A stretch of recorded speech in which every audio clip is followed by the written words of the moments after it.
Hello,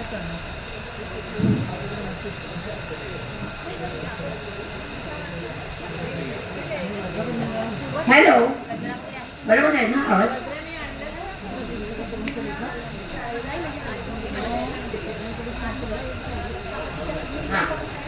hello, सुस्वागतम सुस्वागतम.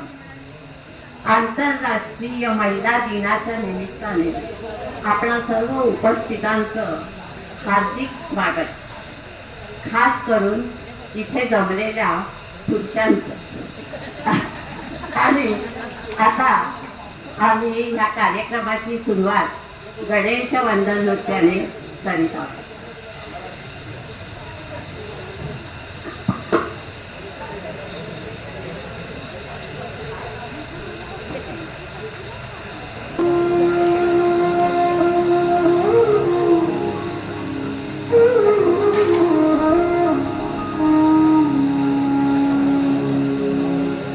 वक्रतुंड महाकाय सूर्यकोटि समप्रभा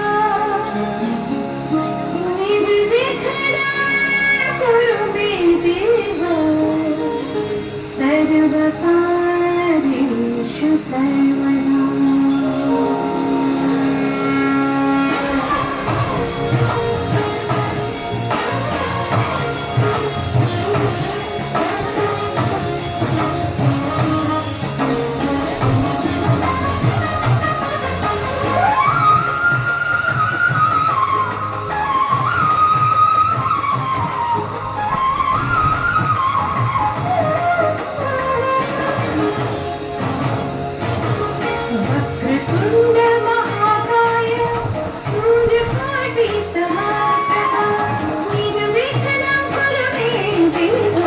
सर्वकार्येषु सर्वदा.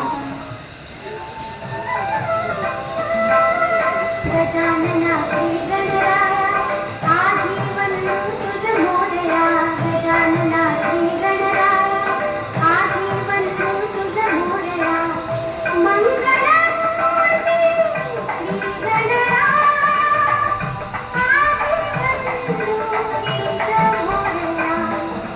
गजाननाथी गणराया आजीवन तुझ मोरया. गजाननाथी गणराया आजीवन तुझ मोरया.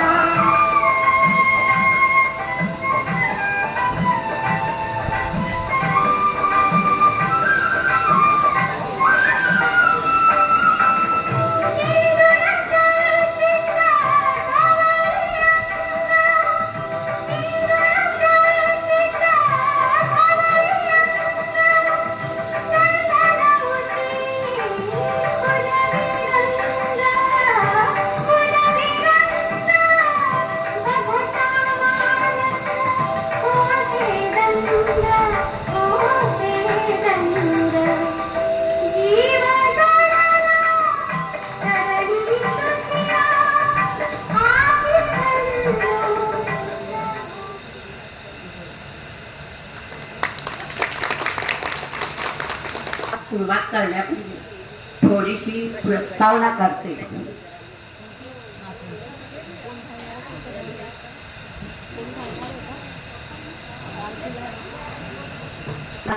कार्यक्रमाला सुरुवात करण्यापूर्वी थोडीशी प्रस्तावना करते मी आणि मग आपण मुख्य कार्यक्रमाला सुरुवात करूया.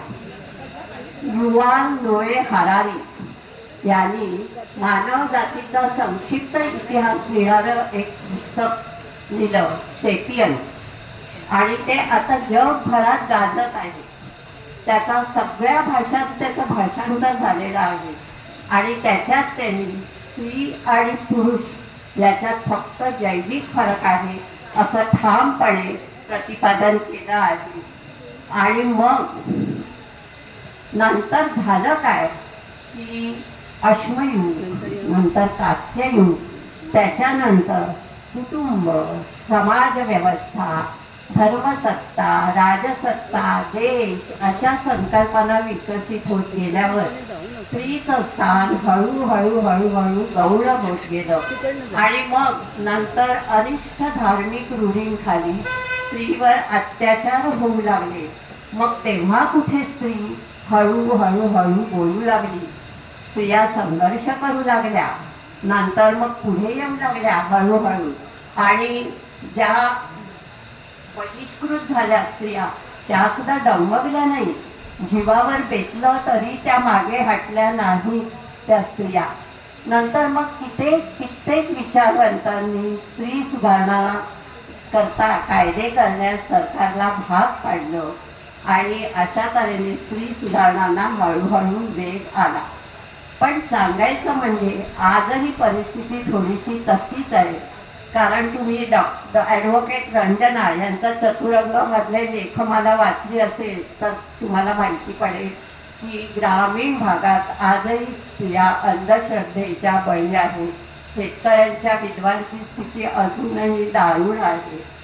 आत्ता आपण आपल्या शहरात सुद्धा बघतो की आपल्याकडे घरकाम करायला येणाऱ्या बायका काबाड कष्ट करतात, संसार उभा करतात, आपल्या मुलांचं शिक्षण व्हावं म्हणून धडपडतात. परंतु त्यांचे बहुतांश घरात मी असं बघितलंय की त्यांच्याकडे पुरुषांच्या हातात पैसा आला की त्यांची वृत्ती व्यसनाधीन होण्याकडे वाढते. असं का बरं व्हावं? आणि अजूनही ही परिस्थिती नुसती विकसनशील देशात नाही आहे, विकसित देशातही आहे. जे उदाहरण आत्ता आपल्याला लागू नाही आहे, पण एक सांगते की आत्ता नुकतीच एप्टाईन फाईल उघड झाली आणि अमेरिकेसारख्या प्रगत देशात सुद्धा 1 दशकापूर्वी जी अल्पवयीन मुलींवर अत्याचार होत होते ते आत्ता लक्षात आलंय. एवढ्या कालांतराने म्हणजे एवढ्या संबंध वर्षात त्या मुली गप्प बसल्या. इतकी ही पितृसत्ताक व्यवस्था किरेबंदी आहे की त्या बोलूही शकल्या नाही. विकसनशील देशाचं जाऊ दे, पण विकसित देशातली ही परिस्थिती आहे. मग आम्ही म्हणतो हा कसला विकास अशा तऱ्हेने. परंतु मग एक सकारात्मक बाब अशी आहे आपल्या भारताबाबत की अगदी आदिवासी मागास क्षेत्रातली इंटरलँड म्हणतात तिथली एक स्त्री भारताच्या सर्वोच्च पदावर पोचते. द्रौपदी मुर्मू हे आपल्याला अतिशय भूषणावह आहे. आणि दुसरं म्हणजे स्त्री वैज्ञानिकांचा वारसा आपल्याला खूप नशिबाने मिळाला आहे. 2 उदाहरणं सांगते. डॉक्टर शुभा अय्यंगार हिने विमानतळावरील धावपट्टीचे जे दृश्यमानता ह्याच्याबाबत सॉफ्टवेअर प्रणाली विकसित केली.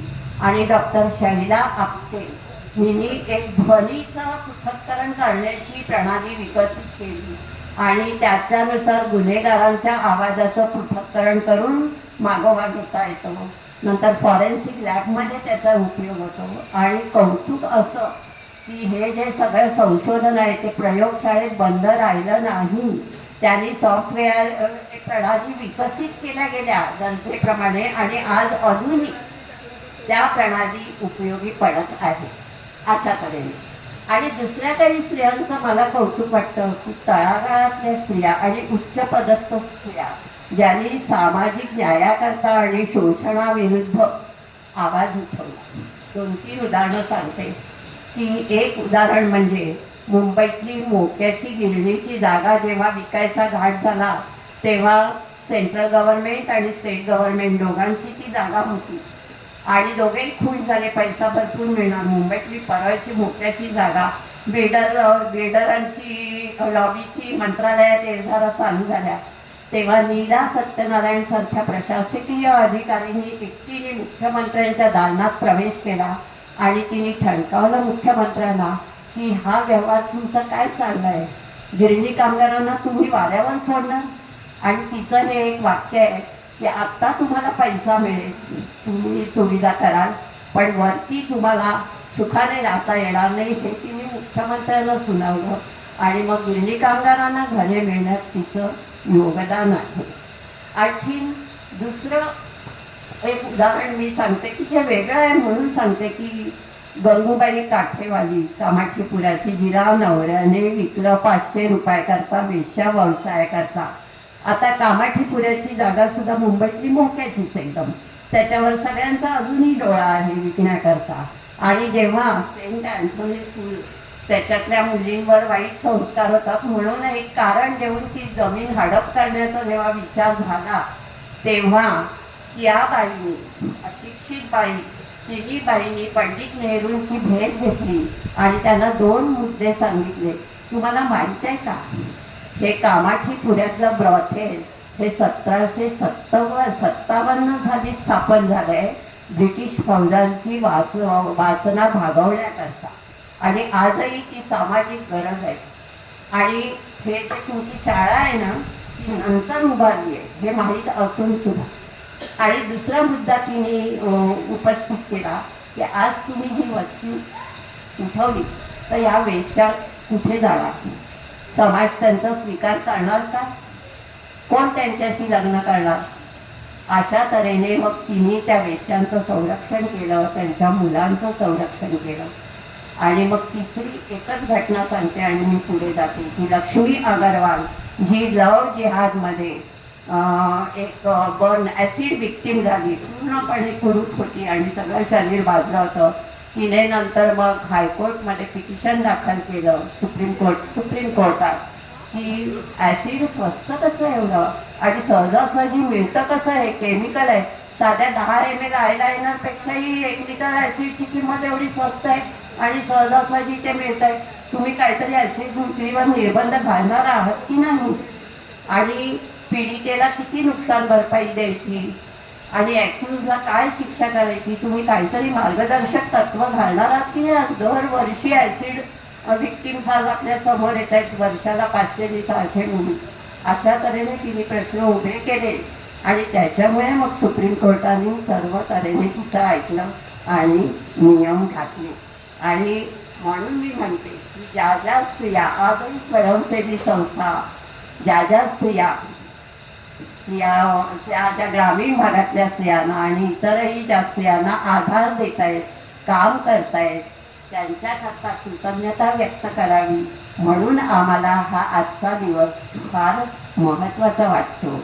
आणि मग आपण आता मुख्य कार्यक्रमाकडे वळूया की वैदिक धर्मात सुद्धा ब्रह्मवादीने बुद्धिमान स्त्रियांनी प्रश्न विचारले आणि वादविवाद केले. त्याच्यात आता मी पडत म्हणते खूप वर्णन आहे, पण नंतर रामायण महाभारतात सुद्धा स्त्रियांनी द्रौपदी म्हणा, सीता म्हणा, प्रसंगानुरूप त्यांनी आपली मतं मांडली आहेत. आणि त्याच्यावरनं मामा वरेडकर यांनी एक भूमिकन्या सीता म्हणून एक सुंदर नाटक लिहिलं. त्यातला एक नाट्यप्रवेश आता आम्ही सादर करत आहोत. अभिवाचनाद्वारे सीतेची भूमिका मी स्वतः, राम विजय जोशी, शंभू दिलीप दाभोळकर आणि राजगुरू चंद्रशेखर म्हात्रे. तर सुरू करूया हा नाट्यप्रवेश. राज्यसभेतल्या आचारविचारांची मला ओळख नाही. माझ्याकडून काही चूक झाली तर तिकडे लक्ष देऊ नका. मी दस्यू आहे, शूद्र आहे. कोणत्याही वंशात जन्म घेणे हे काही कुणाचे हक्क नसतं. अनारांच्या कुळात जन्म घेतला म्हणून माझा छळ होतो. कोण तुझा छळ करताय? सारा ब्रह्मवंत, सारे ऋषीमुनी. लहानपणापासून मी एका ऋषीच्या पुण्यकुटीत वाढलो. ते ऋषी विश्वामित्र मुनीचे अनुयायी होते. अनार्य म्हणून त्यांनी माझा अवहेर केला नाही. मला शिक्षण दिलं, माझ्याकडून वेतन करून घेतलं. त्यांनीच मला तपश्चर्येचा मार्ग दाखवला. ते स्वर्गाला गेले, पण त्यांची आज्ञा पाळत मी माझं व्रत चालू ठेवलं होतं. ते आता नाहीत असं पाहून साऱ्या ब्रह्मवृंदानं माझा छळ करायला सुरुवात केली आहे. पण तुझा छळ का करावा त्यांनी? तेच तर मला कळत नाही. देवी, मी भूमिपुत्र आहे. भूमातेची सेवा करत माझ्या आईबापांनी आपले ध्येय झिजवले. त्याच भूमातेची सेवा मी करतो आहे. त्या सेवेबरोबरच माझ्या गुरूंनी दाखवलेला तपाचा मार्ग मी चोखाळतो आहे. तो अधिकार मला नाही असं म्हणणं आहे त्या तिथल्या तपस्वी लोकांचं. शिक्षेला पात्र असलेला अपराध आहे असं पोळू राजचंद्राकडे त्यांनी निवेदन केलं आहे. हो हो, जनस्थानातल्या दस्तीची दंगल झाली म्हणून प्रभू गेले होते खरं तिथे. हो, तो मी एकटा दस्यू आणि माझं बंड म्हणजे हेच. ते बंड मोडण्याकरता तपस्वी लोकांनी निष्कारण प्रभूंना त्रास दिला. पण मग काय केलं प्रभूंनी? मला बंदी केली. तपश्चर्या करण्याचा मला अधिकार नाही असं ठरवून माझ्या गुरुदेवांनी दाखवून दिलेल्या मार्गापासून मला परावृत्त केलं. म्हणूनच मी तुमच्याकडे आलो आहे. पण मी काय करणार? माझ्या हाती कसला अधिकार आहे? प्रभूंची समजूत घालणं. प्रभूला काय कळत नाही. त्यांची समजूत काय करणार? आणि कोणत्या आधारावर घालतात? आधार एकच. तपस्येचा अधिकार मला नाही हे कोणी ठरवलं? का ठरवलं? मी अनार्य म्हणून. आम्ही इथले मूळचे रहिवासी. आर्यांनी आमच्यावर आक्रमण केलं. आमच्या अज्ञानाचा फायदा घेऊन ज्ञानी आर्यांनी आम्हाला आपले दास करून ठेवले. त्या दास्यापासून दस्यूची मुक्तता व्हावी म्हणून मी तपश्चर्येचा मार्ग पत्करला. प्रत्येक मानवाला अधिकार आहे. विश्वामित्र मुनींनी त्या तपस्येच्या बळावर ब्राह्मण्य नाही का मिळवलं? ते मला का मिळू नये? विश्वामित्र मुनी ब्रह्मर्षी झाले. विश्वामित्र मुनीच्या आशीर्वादानेच तर प्रभूंनी रावणावर विजय मिळवला आणि त्यांच्या आशीर्वादानेच तर मी प्रभूंची अर्धांगिनी झाले. परंतु विश्वामित्र मुनीचं तू नाव घेतलं, प्रभूंना नाही का सांगितलं ते तू? मला थोडीच बोलू दिलं नाही म्हणून तर मी इथे आलो. मला क्षमा करा. मी उगीच धागेदोरे जोडतोय असं म्हणू नका. इतरांना माझी सहानुभूती वाटणार नाही, पण तुम्हाला वाटेल अशी खात्री असल्यामुळे मी या माझ्या बहिणीच्या पावलावर पाऊल टेकून इथं आलो. पण मला तुझी सहानुभूती वाटेल असं का वाटलं तुला? भूमिपुत्राची सहानुभूती भूमिकन्येला वाटायची, नाहीतर वाटायची कुणाला? त्या मातीतच तुमचा जन्म झाला. नागराच्या फळावर जन्म झाला. शूद्राच्या हातचा नागर विधेय जनक राजाने हाती घेतला. यज्ञकर्मासाठी जनक राजाने शुक्रवृत्ती पत्करली म्हणूनच सीतादेवी जन्माला आली.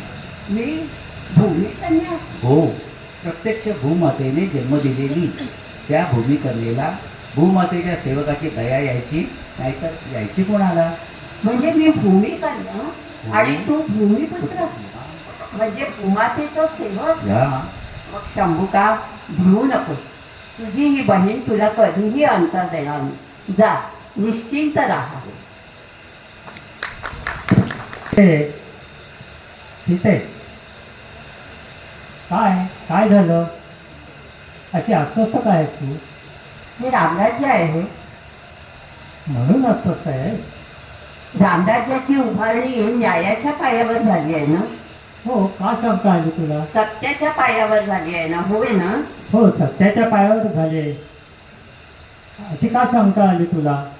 आपल्या प्रजेतल्या एकाही व्यक्तीवर अन्याय होऊ नये असंच आपण रामराज्यात. होय ना? होय होय. कुणावर अन्याय झाला? विश्वामित्र मुनी कोण होते? विश्वामित्र मुनी? अहो, ते तर माझे गुरु होते, माझे बुद्धिदाते, माझे शक्तिदाते होते. शक्ती यांच्या कुळातच त्यांचा जन्म झाला होता ना? हो हो. मग ते ब्रह्मर्षी झाले. एवढी आचाट तपश्चर्या केल्या त्यांनी. त्या त्यांच्या तपश्चर्येला विरोध झाला होता. पण विरोध झाला होता, पण बंदी नव्हती झाली तपश्चर्येला. हो. आणि मोठ्या निकराने त्यांनी विरोधकांशी झुंज दिली आणि म्हणूनच ते ब्रह्मर्षी झाले. आणि रघुवंशाच्या गुरुस्थानी असलेल्या वाल्मिकीने त्यांना ब्रह्मर्षी केलं आहे. हो, तर आजच का तुला आठवण झाली आहे सगळ्या प्रसंगाची? अशाच एका तपोनिष्ठ जीवाला विरोध होतोय म्हणून, आणि ह्या रामराज्यात बंदी होते म्हणून. बंदी? कुणाला बंदी झाली? शंभूक नावाच्या एका शूद्राला, भूमिपुत्राला, माझ्या बंधूला. तुझा बंधू? कुठला आला तुझा बंधू? अहो, मी भूमिकन्या आहे, भूमिकन्या. हो. मी विसरले होते. त्याने मला आठवण करून दिली. माझा जन्म नांगराच्या फळावर झालाय आणि या मातीत माझा जन्म झालाय. मातीची कन्या आहे मी. त्या मातीची सेवा करणारा, हातात नांगर धरून आमच्या अन्नाकरता देहदंडाची तपश्चर्या करणारा प्रत्येक माणूस माझा बंधू आहे. आणि त्या असं, आणि या मातीतच, आणि या भूमातेच्या पुत्राला तपश्चर्याचा अधिकार नाही असं कोणी ठरवलं? ऋषीमुनींनी, ब्रह्मवृंदानं. ब्रह्मवृंदाचा आज्ञाधारक सेवक आहे मी राम.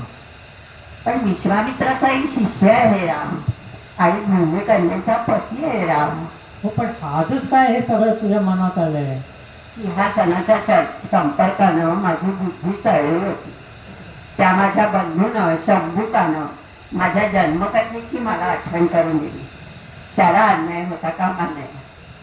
ही आज्ञा आहे का तुझी? शेव हे मागणं आहे माझं. आज्ञा करायचा मला काही अधिकार आहे का? मोठा कठीण प्रसंग आहे. माझ्या अधिकाराबाहेरची गोष्ट आहे ही.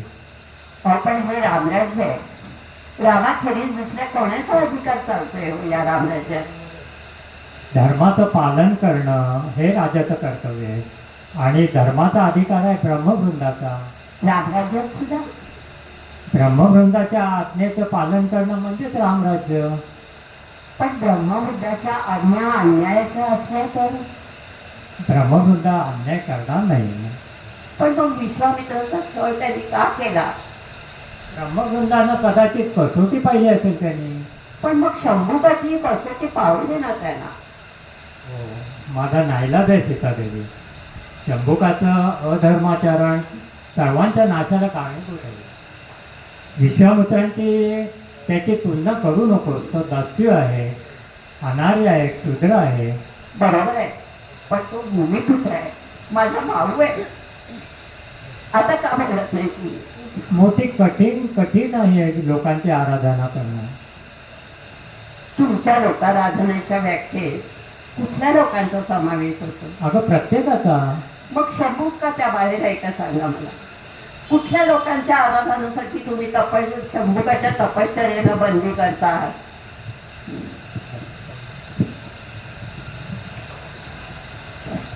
राजा,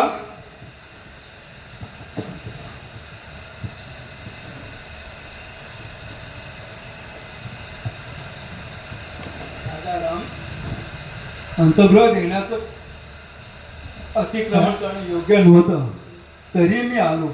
माझा नाईलाज झाला. बोल, या पवित्र प्रासादात तो अधर्मी कसा आला? राजगुरूंची काय आज्ञा आहे? तो प्रसादात आला कोण तो? तो दस्यू, ज्याच्या पारिपत्यासाठी राम राजाला ऋषीमुनीने पाचारण केलं, तो दस्यू. त्याच्या पदक्षेपानं हे पवित्र स्थान भ्रष्ट झालं आहे. अजून त्याचा शिरच्छेद का झाला नाही? शिरच्छेद? हो, शिरच्छेद. या अधर्माचरणाला शिरच्छेदाखेरीज दुसरी शिक्षा नाही. हे अधर्माचरण असं चालू राहिलं तर या राम राज्यावर अनर्थ कोसळल्यापासून राहणार नाही.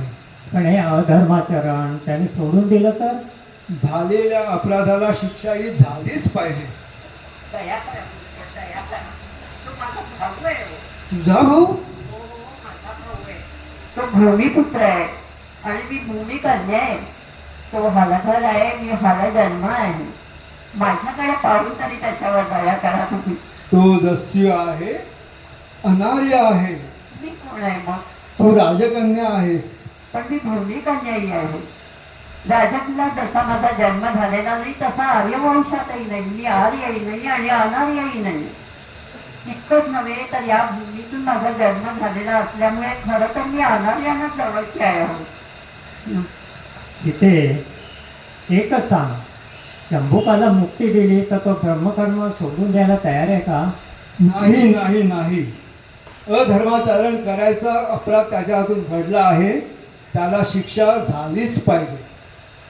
गुरुदेवांच्या चरणापाशी एकच विनंती आहे. रामराज्यात कुणावरही अन्याय होता कामा नये. शंभुकानं तपश्चर्या सोडून दिली तर त्याला जीवदान दिलं जाईल, निर्वासित केलं जाईल, गंगापार केलं जाईल.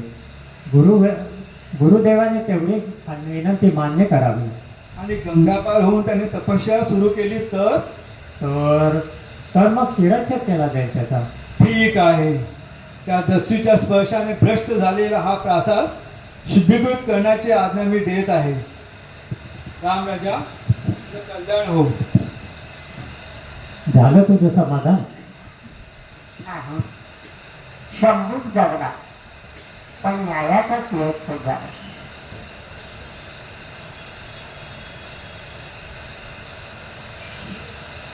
आता कोणत्या शब्दाने तुझं समाधान करू? मित्र मुलींच्या प्रसादानं अनार्यात जागृती झाली असं तुम्हीच मला सांगितलं होतं ना. मग त्या जाग्या झालेल्या अनार्यांना कसं वाढवलं जातं या रामराज्यात? समजून जिवंत राहिला याचं मला समाधान नक्की झालं, पण त्याच्या उद्दिष्टाचे मात्र हत्या झाली. अगदी खरं आहे हे तुझं मात्र म्हणणं. मला अजूनही सहन नाही होत. अगदी खरं आहे तुझं म्हणणं, पण हे राजकारण आहे. धर्मावर आधारलेल्या राज्यात असं झाल्याखेरीज गत्यंतर नाही. म्हणूनच मला त्या वनवासाची पुन्हा पुन्हा आठवण होते. एवढ्याच तिथे कुठे हो हे भेदाभेद होते? तो गृहक आपल्याला कधी परतही वाटला होता? आणि शबरीची उष्टी बोलत तुम्ही टाकण्यात होईल तुम्ही मला सांगितलं होतात ना एकदा. तो वनवास होता म्हणून हे भेदाभेद नव्हते. आता मला वाटतंय तेव्हा मिळेल तो वनवास जिथे कुठलेच भेदाभेद नाही होत.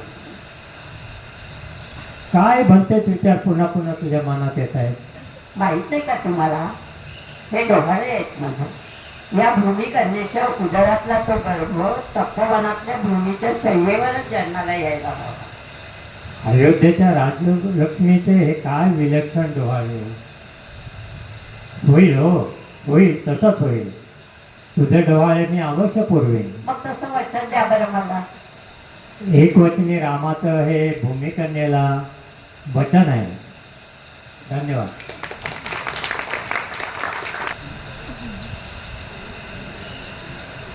आणि मग नंतर हळूहळू अनिष्ठ धार्मिक रूढी मुळे स्त्रियांवर अत्याचार होऊ लागले. आणि नंतर साधारण 1100 ते 1700 इसवी सन ह्या काळात काही स्त्रिया जाती भेदा पलीकडे गेल्या आणि संसारिक छळातून मुक्ती मिळवण्याकरता त्यांनी भक्ती मार्गाचा अवलंब केला आणि अचंबित करणारी अशी आध्यात्मिक उंची त्यांनी गाठली. आणि त्या काळी धार्मिक व्यवहारात स्त्रियांना कुठलंही स्थान नव्हतं, तरी त्यांनी धर्मांतर्गत उच्च स्थान मिळवलं. आणि कुठलंही शिक्षण नसताना त्यांनी उत्तम प्रतीची काव्य निर्मिती केली.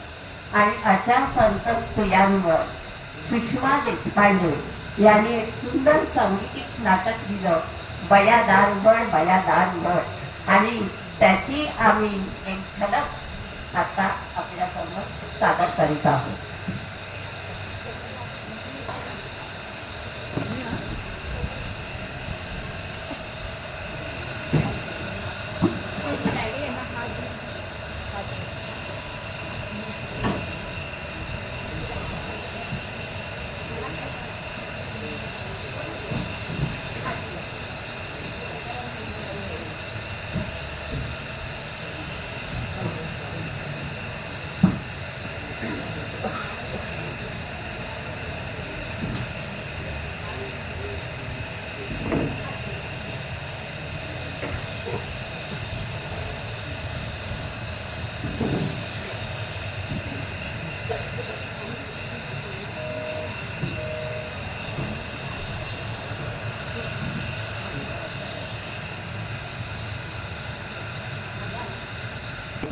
म्हणून मी फार उत्सुक होते आणि साईट उघडली, बया दार उघड. आणि मग त्या साईटवर किती साईट ओपन झाल्या. खरंच भक्ती आंदोलनात जात पात धर्म लिंग कसाही भेद नाही. आणि या आंदोलनाने स्त्रियांची सर्व बाजूने होणारी कुचंबणा अशी कमी झाली. अरे कोण आली ही स्क्रीनवर? मुक्ताबाई. मुक्ताबाई तर बुद्धीने तीव्र, स्वभावाने तिखट आणि विद्युलतेची तेजस्विता. नामदेवांचा भक्तीचा अहंकार पाहून सडेतोड शब्दामध्ये त्यांची कान उघडणी करणारी, पुढे ती चांगदेवांची गुरु झाली. ती म्हणते कशी? मी सद्गुरूंची लेक भावैक, अहो मी सद्गुरूंची लेक भावैक. बाई मी त्रिसंग धांगडी, फेकली प्रपंच लुगडी, नाकी नाही नटकाडी, नाही नाकी नटकाडी. नाव म्हणती आवडी जन भुलले देख, नाव म्हणती आवडी जन भुलले देख. मी सद्गुरूंची लेक भाव एक, सद्गुरु माझे चंद्रमौळी, माझ्या काठे देऊन झोळी, मजला हिंडवी आळो आई, जन म्हणती मज सुखाई बहुसुख, जन म्हणती मज सुखाई बहुसुख, मी सद्गुरूंची लेक भाव एक, गुरुदेव मज पाचली भांग, मजला घडला संत संग, गुरुकुय मजला सांगे मारून हाक, गुरुकुय मजला मारून सांगे हाक, मी सद्गुरूंची लेक भाव एक, ऐसी म्हणे ही मुक्ताबाई, जाहो शरण गुरुचे पायी, जाहो शरण गुरुचे पायी, पुन्हा जन्म मरण नाही ऐसी भाक, पुन्हा जन्म मरण नाही ऐसी भाक, मी सद्गुरूंची लेक भाव एक, अहो मी सद्गुरूंची लेक भाव एक. तिच्या गुरुने तिला जगावेगळ्या वाटेवर घालायचं धाडस दिलं, जननिंदा सोसण्याचं शहाणपणही दिलं. अहो निंदा स्तुती होऊन जाईल अशा निरामय आनंद विश्वाचं दर्शन घडवलं. लौकिक जाणीवांच्या पल्याच्या जगात अंगावर जणू काही कपड्यांचं भानच नाही. अंग झोपून निघालेली ही जोगीण अशी उन्मुक्त जणू काही विठ्ठलाशीच रत होण्याची भाषा करते. पारमार्थिक खूप उंची असलेली ही मुक्ता आणि ज्ञानेश्वर महाराजांना ताटीचे अभंग गाऊन ही तात्विक आणि व्यावहारिक जीवनाचं महत्त्वही सांगते. आणि मग विठ्ठलाची किती एकरूप झाली आहे ही ज्ञान आणि भक्तीचा हा अपूर्व मिलाप. आणखी आता कोण आली बरं ही पडद्यावर? अरे ही तर चोखोबाची धर्मपत्नी सोयरा, मंगळ मेघाहून ही पंढरपूरला आली सोयरा. विठुराया विठुराया, अवघा रंग एक झाला, रंगी रंगला श्रीरंग, अवघा रंग एक झाला, अवघा रंग एक झाला, रंगी रंगला श्रीरंग, रंगी रंगला श्रीरंग, अवघा रंग एक झाला. मी तू पण गेले वाया, पाहता पंढरीच्या राया, अवघा रंग एक झाला, अवघा रंग एक झाला.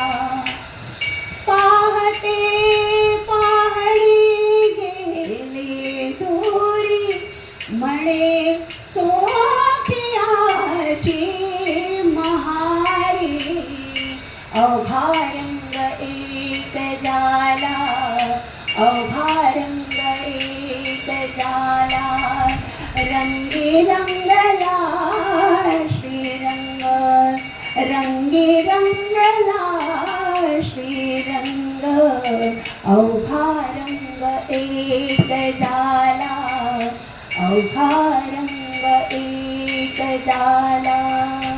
आणि आता तर ही स्त्रीच्या मूळ प्रश्नावरच बोलायला लागली आहे. अगं मासिक पाळीवर बोलते ती. देहाची विटाळ म्हणती सकळ, आत्मा तो निर्मळ शुद्ध बुद्ध. देहाची विटाळ म्हणती सकळ, आत्मा तो निर्मळ शुद्ध बुद्ध. देहीचा विटाळ देहीच जन्मला, सोहाळा तो झाला कवण धर्म.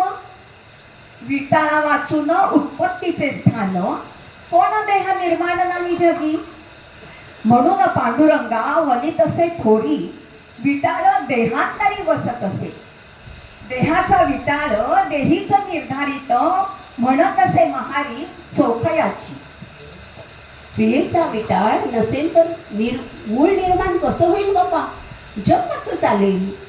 जगाची उत्पत्ती थांबेल बाप्पा, थांबेल. बाप्पा काय ताकद आहे या बाई? अगं खरंच काय ताकद आहे या बाई. अस्पृश्यता आणि विटाळ ह्या कल्पनेला सॉलिड चक्रात दिली आहे. खरंच हा पुरोगामी विचार आहे. आणि ही सोयरा पुढे काय म्हणते माहितीये? अवघे सुखाचे सांगाती दुःख होता पळती आपोआप. सगळे दुःखाचे सांगाती दुःख येता पळती आपोआप. अंतकाळी कोण नये बरोबरी म्हणत असे महारी चोखियाची. खरंच आहे, संकटकाळी किंवा दुःखात आपल्या बरोबर कोणीही नसतं हेच खरं आहे. सोयराबाई नेहमी आपल्या दुःखांना विठ्ठलाच्या करणी सांगत असे. विठुराया बैसोनिया एकांती बोले गुज गोष्टी घालून या मिठी चरण असे. खूप दिवस झाले ती भेटली नाही विठ्ठलाला, बहुदिवस झाले वाटत असते कंती. म्हणूनच विठ्ठला बरोबर गुज गोष्टी करण्यासाठी सोयरा काय म्हणते, चला जाऊ तेथवरी गुज गोष्टी चारी बोलू काही. खरंच या सर्व सुखदुःखातून बाहेर पडण्यासाठी ना एकच अगदी सोपा मंत्र आहे, विठ्ठल विठ्ठल विठ्ठल विठ्ठल विठ्ठल विठ्ठल. जातीची सोयरा देवाची गुजगोष्टी करते आणि ज्ञान मिळवते. पण थांबा ना जरा आता तुम्ही. ही विठा कोण आली आहे? 18व्या शतकातली ही पंढरपूरचीच विठा. मी काय म्हणते बघूया तरी आपण आता. विठा म्हणते, सासरी खूप दुःख सोसलेली विठा म्हणत असे, भ्रतार हो मजसी ओढतो एकांती भोगावी मजसी म्हणून या. भ्रतार हो मुजसी ओढतो एकांती भोगावी मजसी म्हणून या. ओढून या बहुत मारितो मजसी करुणा येऊ दे आई तुझं मी लेकरू. विठाचा पती मारहाण करत तिच्या अंगावर धावून येतो तेव्हा ती म्हणते, तुझी सत्ता आहे देहावरी समज, तुझी सत्ता आहे देहावरी समज, माझ्यावरी तुझी किंचित नाही, किंचित नाही. पंढरीनाथा चिदंबर रूप दावी रे आता. काय म्हणाली विठा आपल्या पतीला? तुझी सत्ता माझ्या देहावर असेल पण माझ्या मनावर नाही, किंचितही नाही. विठा घराबाहेर पडते. रानावनात भटकत विठुरायाचा धावा करू लागते. करुणा येऊ दे आई तुझं मी लेकरू, परदेशी मज करून टाकिलेस. आणि विठाबाई मुक्त होते. खरंच विठाबाई किती धाडसाने म्हणते की माझा देह म्हणजे मी नाही. आणि मग विठा मुक्त होते. आणि आता कोण आली? ही कान्होपात्रा श्यामा नायकिणीची मुलगी. आणि ही नायकिणीचं जीवन तिला नको असतं, शाश्वत सुखाच्या शोधात ती निघते. बघा जबरदस्तीने तिला ओढून देताना ती मात्र पंढरीरायाकडे जाते आणि विठुराया म्हणते, पतित पावन म्हणसी आधी, पतित पावन म्हणसी आधी तरी का उपाधी बघता मागे. पुणेपणा सांगू कोणाकडे. कानोपात्राचा टाहो तिच्या वैकुंठाच्या नामाने ऐकला आणि कानोपात्रेचा जीव त्याच्या चरणातच विसावला. वैकुंठीच्या राया अगा वैकुंठीच्या राया गा वैकुंठीच्या राया गा विठ्ठल सखया अगा विठ्ठल सखया अगा नारायणा गा नारायणा अगा वसुदेव नंदना अगा नारायणा अगा नारायणा अगा वसुदेव नंदना अगा वैकुंठीचा राया अगा विठ्ठल सखया अगा विठ्ठल सखया अगा पुंडलिक वरदा वरदा पुंडलिक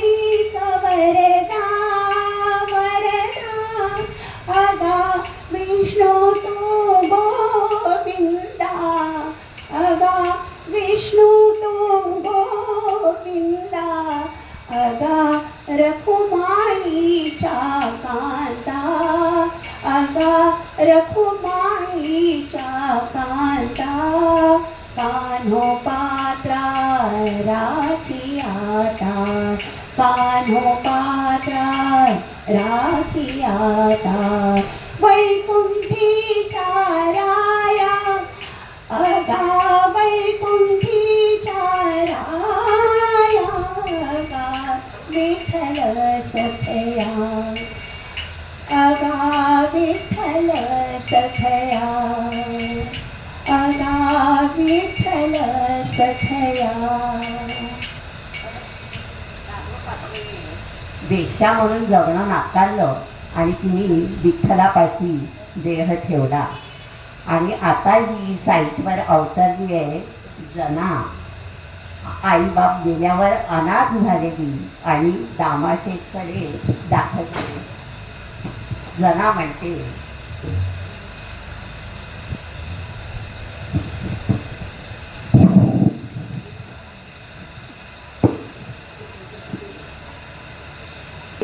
आता सांभाळे विठ्ठला, मी ग तुझं लेकरू, नको मजसी अभिरू. मती मंद मी तुझी दासी, ठाव द्यावा पायापाशी. तुझं विण सखी कोण, करील माझं संरक्षण. अंत किती पाहसे देवा, थोर श्रम झाले जीवा. सकळ जीवाच्या जीवना, जनी म्हणे नारायणा. बाप मेली माय मेली बाप मेला, आता सांभाळ विठ्ठला, आता सांभाळी विठ्ठला. पण ही जना पुढे काय म्हणते माहितीये? डोईचा पदर आला खांद्यावरी, डोईचा पदर आला खांद्यावरी, भरल्या बाजारी जाई नदी. हाती घेईन टाळ खांद्यावरी वीणा, आता मज मना कोण करी. दामाशेकडे घरकाम करणाऱ्या दासीचे हे आत्मविश्वास पूर्ण बोलणे. अशा कित्येक स्त्रियांनी रजाई, गोणाई, लिंबाई, लाडाई, नागी, आऊबाई, सखू या सर्वांनी विठ्ठलाला आपला गुरु मानला आणि स्वतःच्या वाटा हवं तर वेसवा म्हणा, म्हणा तुम्ही सोयरी असं म्हणत स्वतःच्या वाटा उजळवल्या. विठ्ठलाच्या नात्याने प्रत्येकीला दिला खूप ताकद मिळाली. तिचं घट्ट नातं विठ्ठलाचं.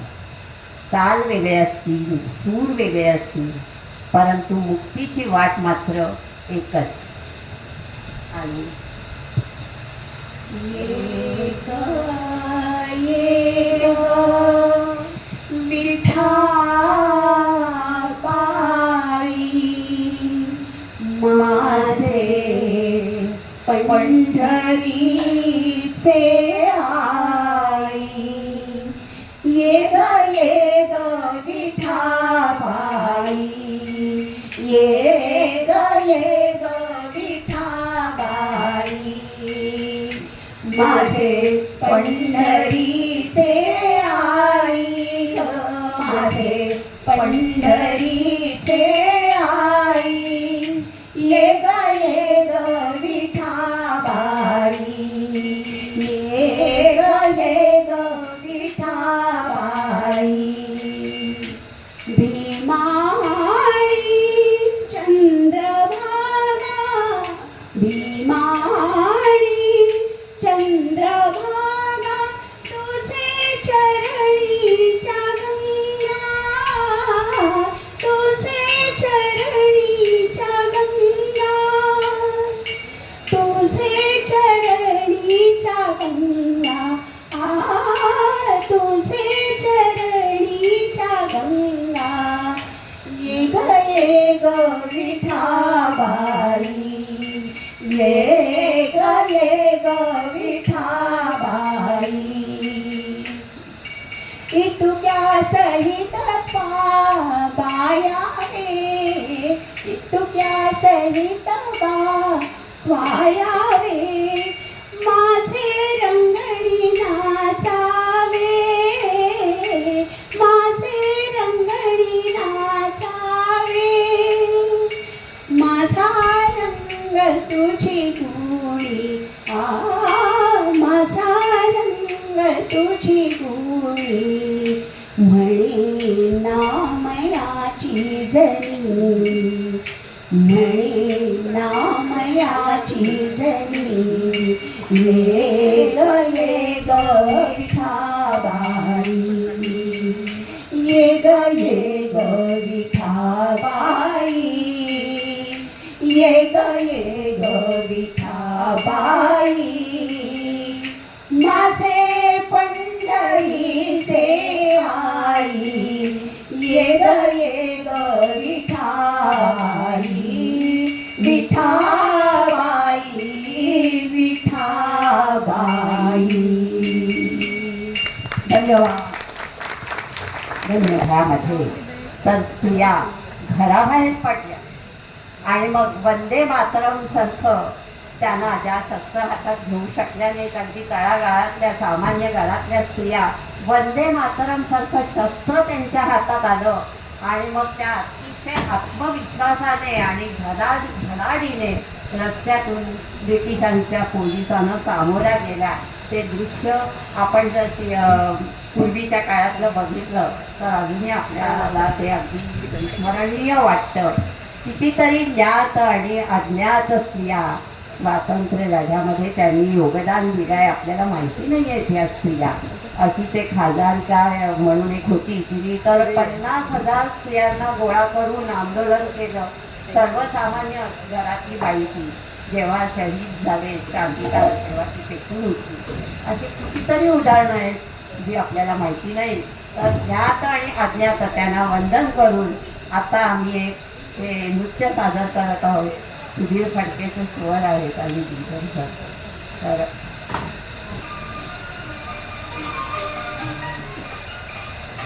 मंत्राहून आमा वंदे वंदे मातरम, वंदे वंदे मातरम, वंदे वंदे मातरम, वंदे वंदे मातरम.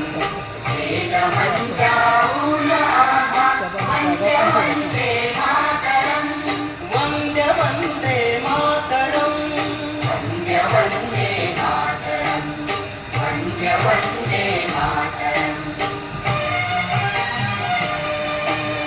माऊलीच्या मुक्ततेचा यज्ञ झाला भारती, त्यात लाखो वीर देती जीविताच्या आहुती, आहुतीने सिद्ध केला मंत्र वंदे मातरम, वंदे वंदे मातरम, वंदे वंदे मातरम, वंदे वंदे मातरम, वंदे वंदे मातरम.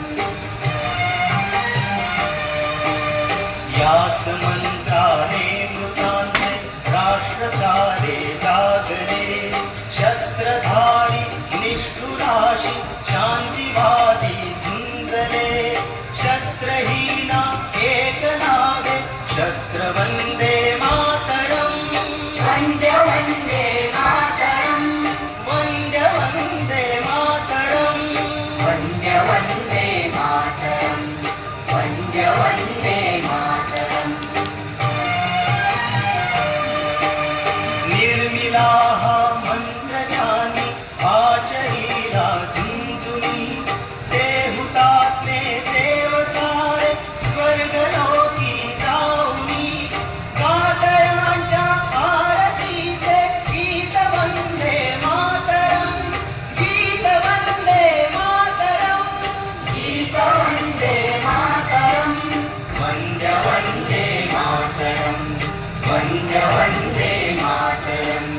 वेद मंत्राहून आमा वंदे वंदे मातरम, वंदे वंदे मातरम, वंदे वंदे मातरम, वंदे वंदे मातरम, वंदे वंदे मातरम, वंदे वंदे मातरम, वंदे वंदे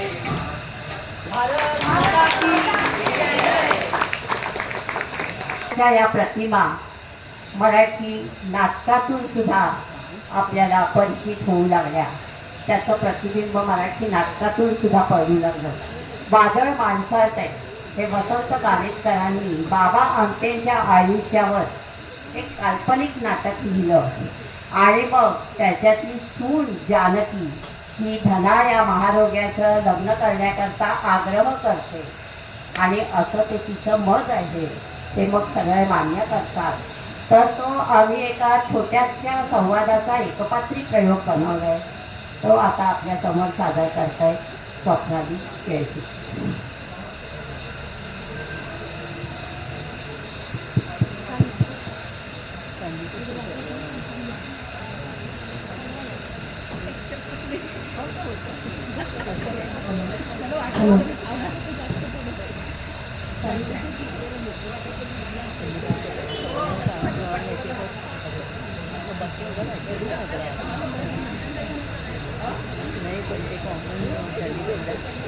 भाई, पाण्यात पाय ठेवा बघू, घाबरू नका.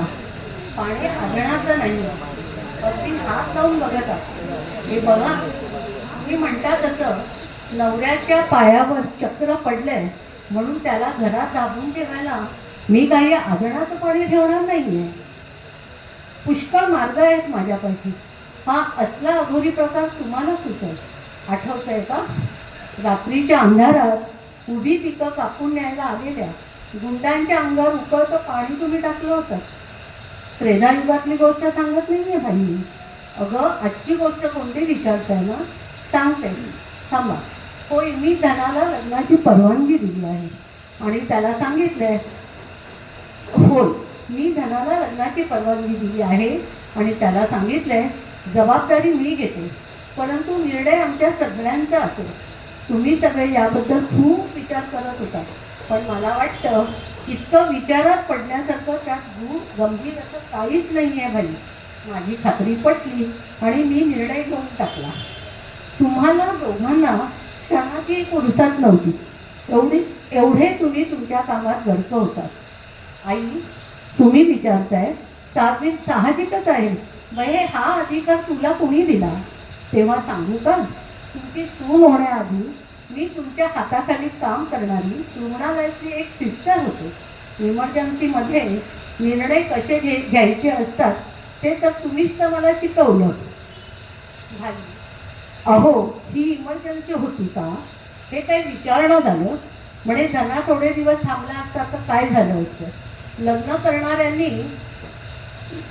लग्न करणाऱ्यांना किती घाई असते हे निदान लग्न झालेल्याने तरी विसरू नये. बरं का भाई? हसू नका. भाई, कळलं ना तुम्हाला?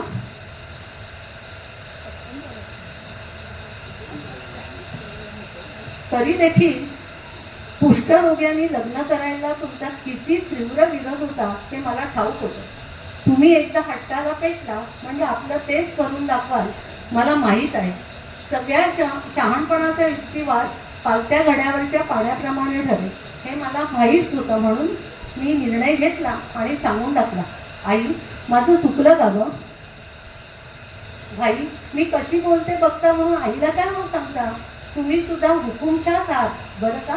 या श्रमानंद नगरातले अगदी 101% फक्त तुमचा आईवर वचक आहे म्हणून आईला का हो विचारता तिचं काय आहे म्हणून? मी सांगू का आई? खरं आहे तुमचं म्हणणं.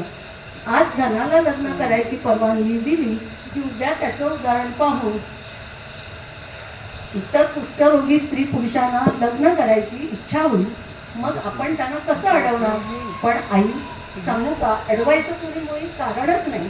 काय लग्न करून संसार करावाचा वाटतं ही माणसाची नैसर्गिक इच्छा नाही का? हे बघा बाई, तुम्ही काय म्हणता ही माणसं रोगी आहेत, कुष्ठरोगी आहेत, डोंट फॉरगेट इट म्हणून. So what? कुष्ठरोग्यांना सुद्धा प्रेम करण्याचा आणि सहजीवन जगण्याचा अधिकार नाही का ग आई? मला वाटतं की कुष्ठरोग्याने आपलं लग्न करून संसार थाटण्याची संधी दिली तर ती दोघे परस्परांची अधिक चांगली काळजी घेतील.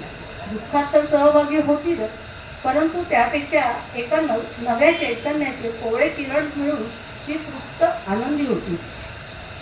आणि आई, मला सांगा, ही आनंदभूमी आपण घडवतोय की ब्रह्मचार्यांचा कर्मठ मठ उभा करतोय? तुम्हाला पटतंय ना आई मला काय सांगायचंय ते? बघा, आई सुद्धा मान डोलावत आहे.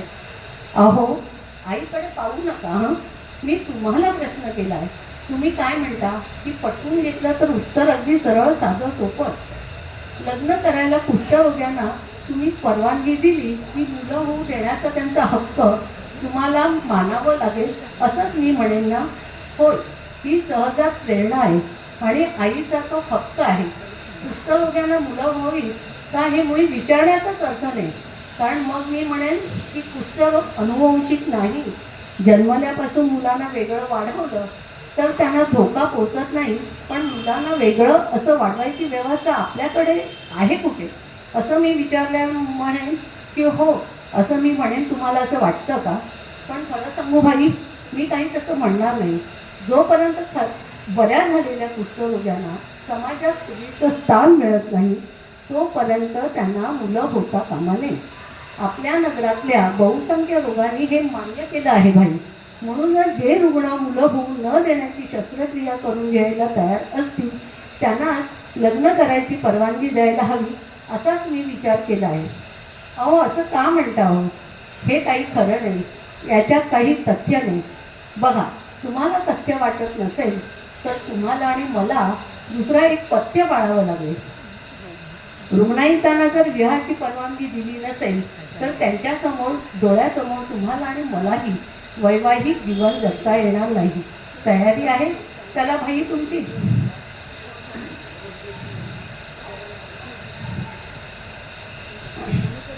आई बघा हो हे कसं बोलतात. म्हणे मी काही चमत्कारिक फंटूस बोलते का? आई बरोबर ना माझं म्हणणं? पटतंय ना? तुम्हाला हसू नका हं. अहो आईंना सुद्धा माझं म्हणणं अगदी पटलं आहे. बघा त्या सुद्धा म्हणतात तुम्हीच फंटूस आहात. मी शहाण्यासारखं बोलते, कळलं बघाच आता. हे काय भाई, तुमचं सगळेच दिवस उगवतात, एखादा दिवस माझा उगवला तर उघडा जळफळाट. पाय काढा बघू पाण्यातून हा, आणि हे घ्या पाय पुसा. मला तुझं काम झालं रे. आता लग्न कधी करायचं ते जरा सवडीने ठरवूया. हे बघा, माझी उगाच चेष्टा करू नका भाई. म्हणे कोणाकोणाला लग्न करायचंय त्याचा शोध घे, एकदम दणक्यात बार उडवून टाकू. आई बघा होय कसं बोलतात ते. ही कविता त्या म्हणणार आहेत आणि मला मुद्दाम कौतुक का वाटतं की त्यांच्या नेहमी कविता स्वरचित असतात. म्हणून मी त्यांना विनंती करते. मी तर कवयत्री आर्य चाणक्यनगर ज्येष्ठ नागरिक संघाची.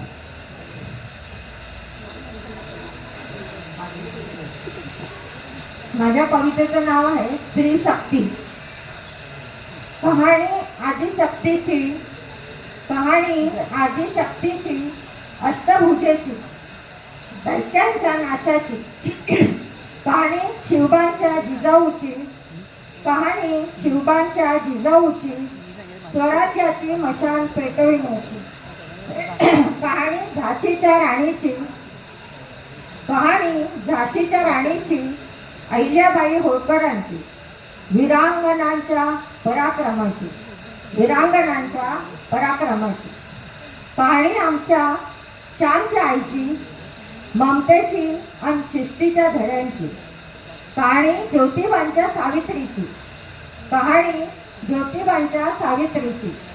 स्त्री साक्षरतेच्या प्रेरणेची. कहाणी गोपाळरावांच्या आनंदीची शिक्षणाच्या ध्यासाची. कहाणी पी.टी. उषाची, सानिया मिर्झाची, मेरी कॉम सारख्या असंख्य भगिनींची दर्जेदार खेळासाठी झटण्याची. कहाणी अरुणिमा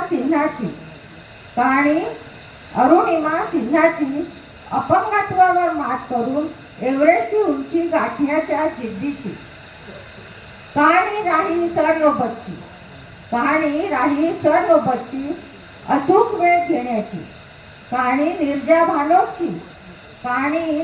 भानोटची अचूक इतरांचे प्राण रक्षण्या व प्राण्याची बाजी लावण्याची. कहाणी मदर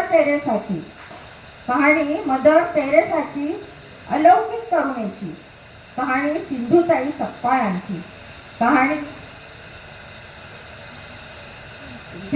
सकपाळांची अनाथांच्या माऊलीची. कहाणी तुमच्या माझ्या जन्मदात्रीची. कहाणी तुमच्या माझ्या जन्मदात्रीची, आपलं आयुष्य घडवण्याची. कहाणी समस्त स्त्री जातीची, कहाणी समस्त स्त्री जातीची, ममतेची, पराक्रमाची आणि ध्येयपूर्तीच्या ध्यासाची. प्रणाम स्त्री शक्तीला, प्रणाम स्त्री शक्तीला. तिच्यातील मातेला, भगिनीला, पत्नीला आणि लेकीला. वंदन स्त्रीच्या सृजनतेला, वंदन स्त्रीच्या सृजनतेला. तिच्यातील ममतेला, तिने दिलेल्या प्रेरणेला, तिच्यातील त्यागाला आणि तिच्यातील जिद्दीला. अभिमान असावा स्त्रीला स्वतःचा, अभिमान असावा स्त्रीला स्वतःचा. तिने आदर ठेवावा इतरही सर्व स्त्रियांचा, तिने आदर ठेवावा इतरही सर्व स्त्रियांचा आणि तिचा आदर करणाऱ्या समस्त बांधवांचा. तिच्या लेखी या वेगळ्या लेखी आहेत. आम्ही यावेळेला ठरवलंय की जरा नवीन वेगवेगळं घेऊया, पुढे जाऊया जरा. या सावित्रीच्या लेखी म्हणजे ट्रान्सजेंडर आहेत, ज्या आधी पुरुष म्हणून जन्माला आल्या आणि नंतर मग ज्या स्त्री रूपात वावरल्या. आणि ही दोन्ही उदाहरणं आहेत ती मुंबई पुण्यासारख्या शहरातली नाही आहे, ती सिंधुदुर्ग आणि कुठल्या तरी नीम शहरातली आहेत आणि त्यांनी स्वतःची ओळख निर्माण केली. कारण अजूनही गर्भलिंग चाचणी जरी बंदी घातली तरी अजूनही जे टाकलेली मुलं असतात कचऱ्यात किंवा रस्त्यावर त्यांच्यात मुलींचं प्रमाण जास्त असतं. आणि म्हणून आम्ही म्हणतो की या आगळ्या वेगळ्या सावित्रीच्या लेखी आता सादर करत आहेत. बाईंच्या ट्रान्सजेंडर लेखी. दिनांक 16 मे 2022. स्थळ सिंधुदुर्ग जिल्हाधिकारी कार्यालय. त्या दिवशी एक तरुणी त्या दालनामध्ये प्रवेश करते. उंच, सडपातळ, नाकेली, गोरटेली.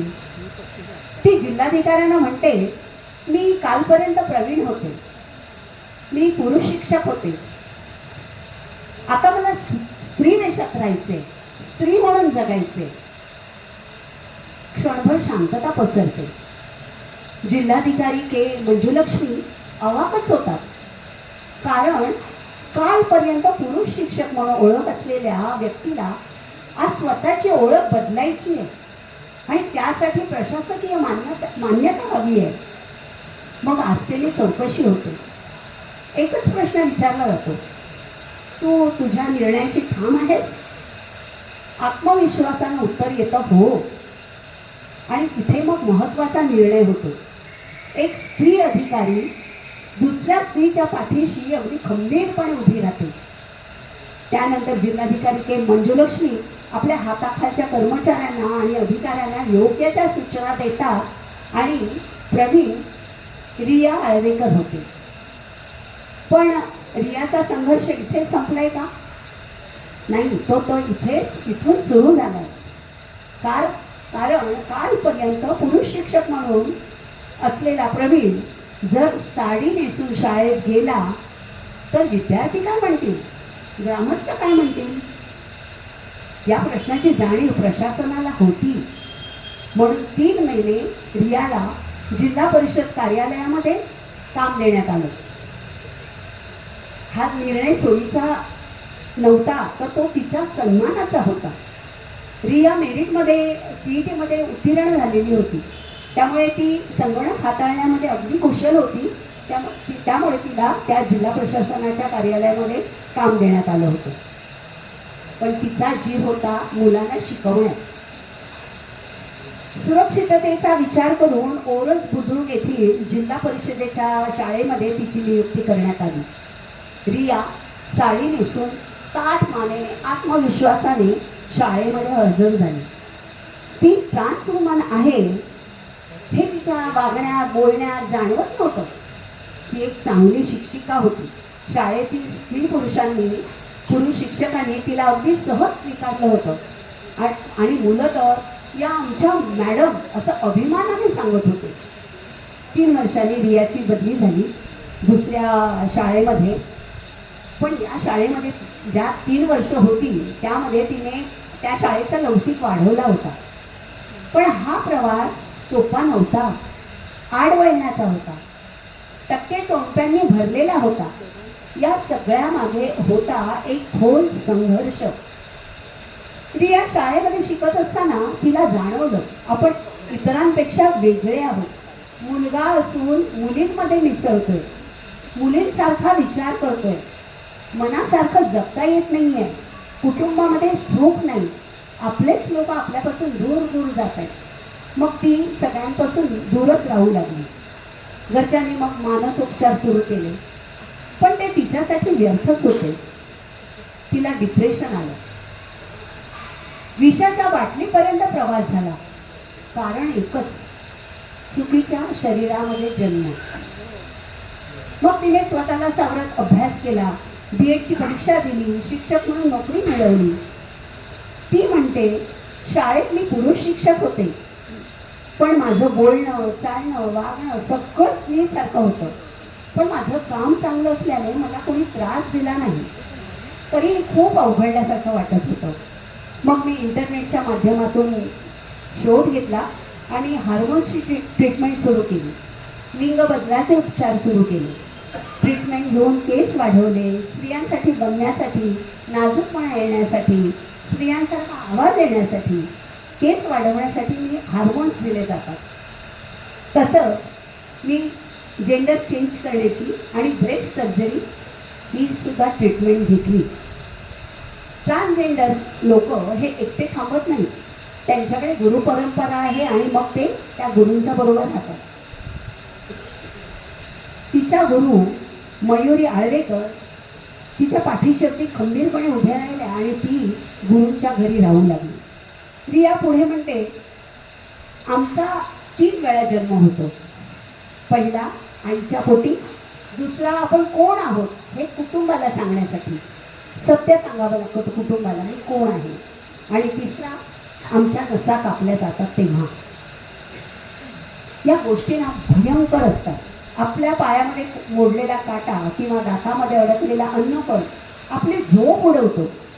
ही तर पूर्ण लिंग बदलाची प्रक्रिया आहे, हार्मोन्स बदलाची प्रक्रिया आहे.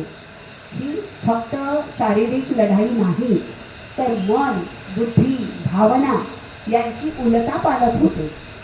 मी हा निर्णय घेतला नसता तर घरच्या लोकांनी माझं लग्न लावून दिलं असतं, समाजाने टोचलं असतं, मी कोणाच्या प्रेमात पडले असते, किंवा कोणाशी माझं प्रेम जुळलं असतं, कोणी माझा गैरफायदा घेतला असता, काय काय झालं असतं. पण मंडळी, ही आज रिया जिल्ह्यातल्या पहिल्या 5 आयडॉल शिक्षकांपैकी आहे. जिल्हा स्तरावर स्त्रियांच्या समूह नृत्याच्या स्पर्धेमध्ये ट्रॉफ्या मिळवते. मुलं, शिक्षक, पालक सगळ्यांनी तिला स्वीकारले. तृतीयपंथी म्हणून नव्हे तर एक स्त्री म्हणून. पण प्रत्येक ट्रान्सजेंडरच्या व्यक्तीच्या वाट्याला शाळा, कार्यालय, प्रशासन हे सगळं लेतच असं नाही. काही जणींचा प्रवास थेट समाजाशी भिडत जातो.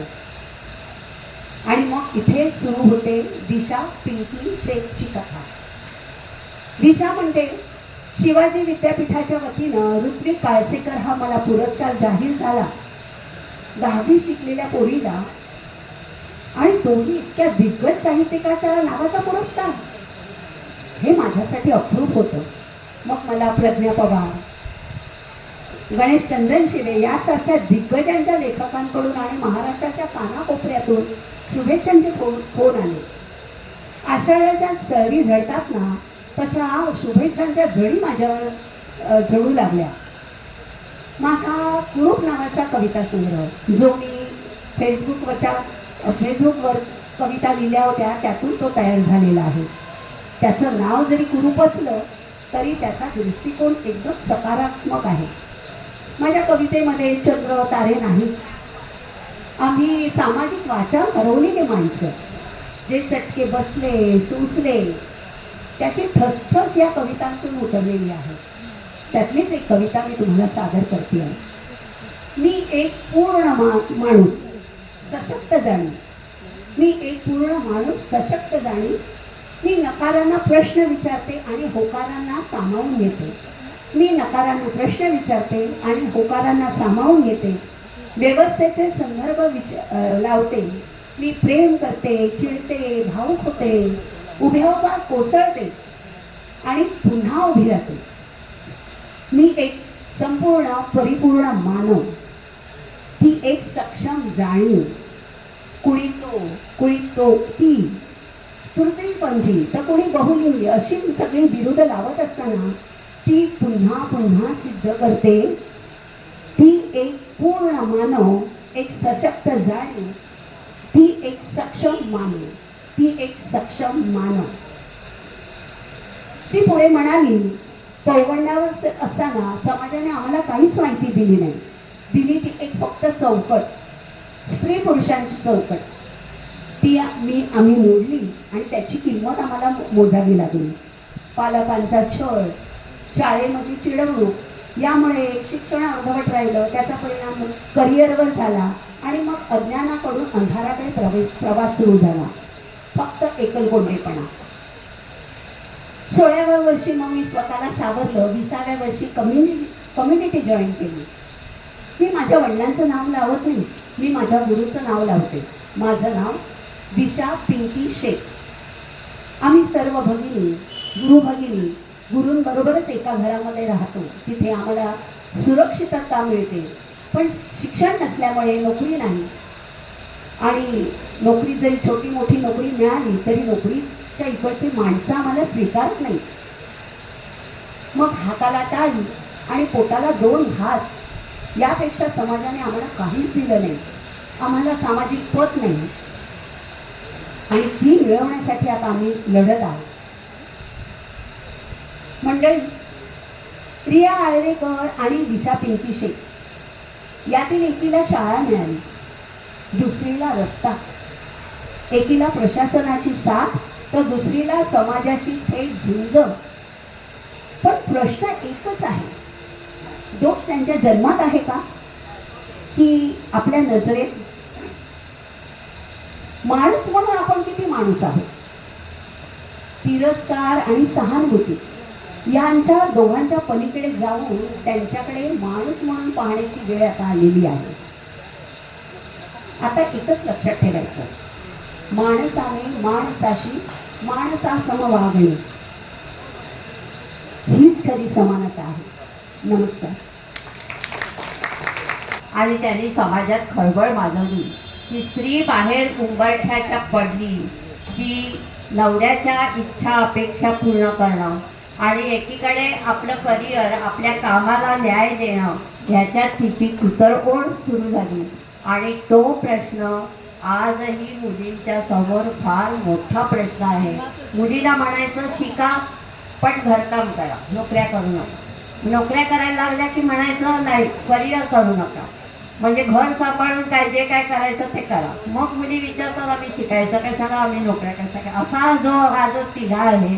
आणि मग ह्याच्यात फक्त एकच आठवण सांगते आणि आम्ही गगन सगन नाच सुरू करतो.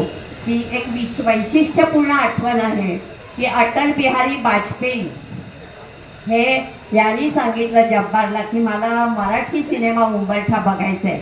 आणि त्यांनी बघितला मराठी सिनेमा उंबरठा आणि मग त्यांनी कार्यकर्त्यांना 2 मिनिटं, मग त्यांनी कार्यकर्त्यांना विचारलं की ये कैसी लगी आपको फिल्म.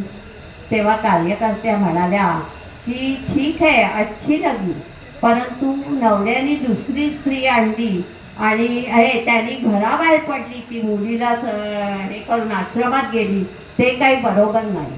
तेव्हा अटल बिहारी वाजपेयी म्हणाले कि अगर पति ने दूसरी स्त्री लाई तो उसने घर के बाहर पडना उसमें क्या गलत है, असं त्यांनी सांगितलं. आणि त्यांनी जब्बारला सांगितलं की तो शेवटचा शॉट आहे. स्मिता पाटील एक स्मित हास्य करते की आपल्या मुलीची काळजी घेणारी काकू आईसारखी आहे आणि ती एक स्मित हास्य करून तो घराचा उंबरठा ओलांडते आणि आश्रमात परत जाते आणि आश्रमातल्या स्त्रियांसारखी तिथली मग स्थिती होते. हा फार सिनेमा गाजला. त्याच्यातलं गगन सदन हे गाणं आता आम्ही नृत्य सादर करत आहोत आणि ह्याचं शेवट.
योगिनी योगिनी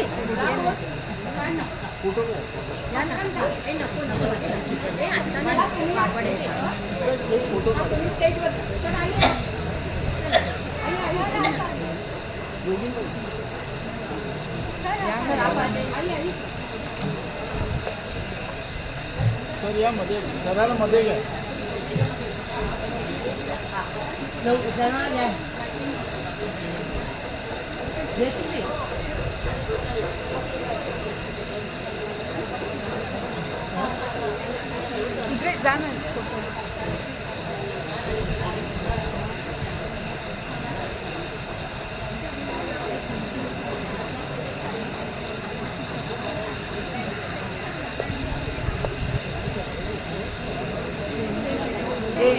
योगिनी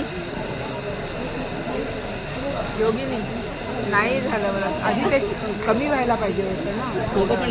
रेकॉर्डिंग झालं का रेकॉर्डिंग झालं जाऊ दे बाकी रेकॉर्डिंग झालं काय नाही झालंय चालूच आहे हे. आज महिला दिन आणि नेमका आपल्याकडे दत्ताराम खरात यांचा आज वाढदिवस आहे. त्यांना 70 पूर्ण झाली, त्यामुळे त्याने आपल्या संघाला 701 ही देणगी दिलेली आहे. त्या सगळ्यांनी जोरदार टाळ्या वाजवायच्या आहेत.